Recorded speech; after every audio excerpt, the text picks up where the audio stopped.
20 minutes pour foutre cette caméra. Mais ça va aller. Je suis confiant.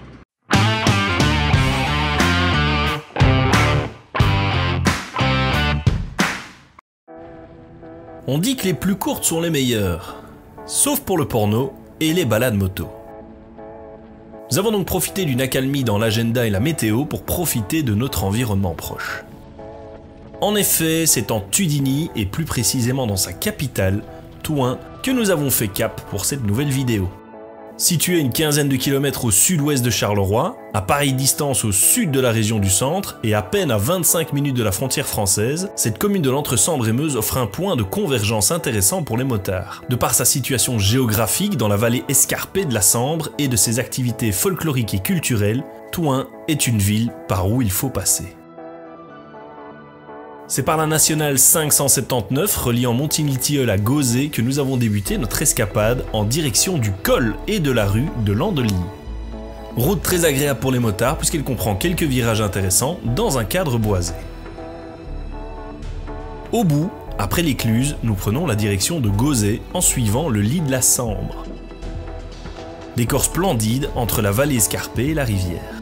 Cette route est bien connue des habitants de la région puisqu'elle mène à un haut lieu touristique local, l'abbaye d'Aune. Abandonné depuis la fin du XVIIIe siècle et démantelé courant du XIXe pour être vendu au détail, ce monastère cistercien est fondé en 656, d'abord en tant que monastère bénédictin.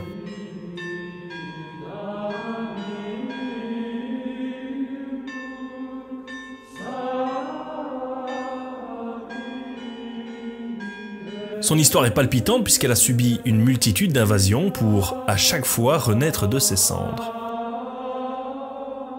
Les ruines laissées nous permettent de nous balader autour de l'église abbatiale dont la façade est de style gothique, mais également dans la cour qui accueillait les visiteurs d'autrefois, ou encore dans ses jardins.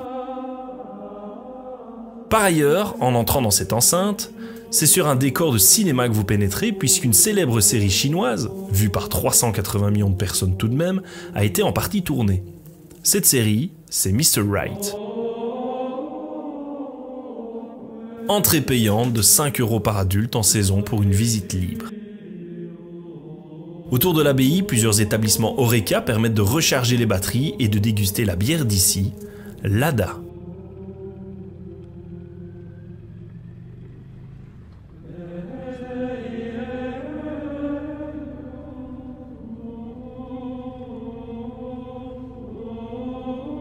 Chaque année, le festival Seine-sur-Sambre fait tomber l'ancre non loin de l'abbaye.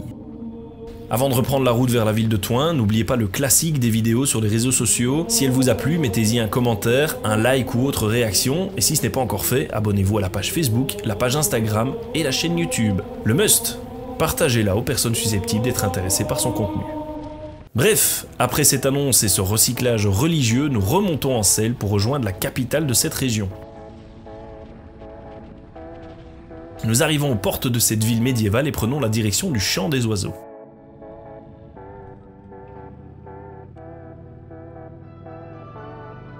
Au bout de cette rue en cul-de-sac, une vue pour le moins atypique. Les jardins suspendus. Ils sont classés patrimoine exceptionnel de la région wallonne et prennent leur origine au Moyen-Âge. Au cours des siècles, les Tudiniens ont progressivement utilisé les parcelles situées entre les niveaux des remparts en les cultivant comme potagers. Aujourd'hui, les jardins suspendus sont utilisés pour la culture de la vigne qui produit le Clos des Oives, un côte de Sambre-et-Meuse. C'est également un endroit idéal pour pique-niquer. Cela dit, prudence, nous sommes en plein quartier résidentiel, pensez aux riverains. Si le vin de Touin s'appelle le Clos des Oives, c'est en référence à l'événement de l'année dans cette cité, la Saint-Roch. Pour des raisons évidentes de Covid, cette marche folklorique, dite de l'Entre-Sambre-et-Meuse, d'ailleurs une des plus importantes, n'a pu se faire ni en 2020 ni en 2021. Il était espéré qu'en 2022, les plus de 2000 marcheurs des 14 sociétés pourront ressortir leur tunique napoléonienne lors d'un week-end de l'Ascension afin de poursuivre le culte de Saint-Roch. Bon à savoir, si vous êtes de passage à cette période, sachez que la ville est bloquée. Passage par le centre de la ville et par le pied du beffroi, inscrit au patrimoine mondial de l'UNESCO. Fondé au XIIe siècle, il révèle l'existence de 3 édifices religieux successifs, notamment une église gothique du XVIe siècle dont il était le clocher. Cette église est rasée en 1811 pour faire une place à danser Le beffroi reste le dernier vestige visible. Nous repartons vers le sud pour reprendre les hauteurs en direction de la Maladrille.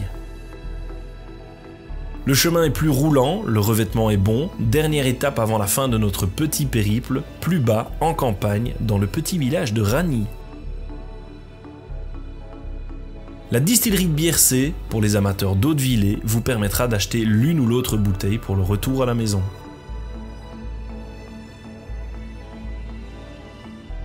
Nous espérons que cette vidéo vous a plu. Ride safe.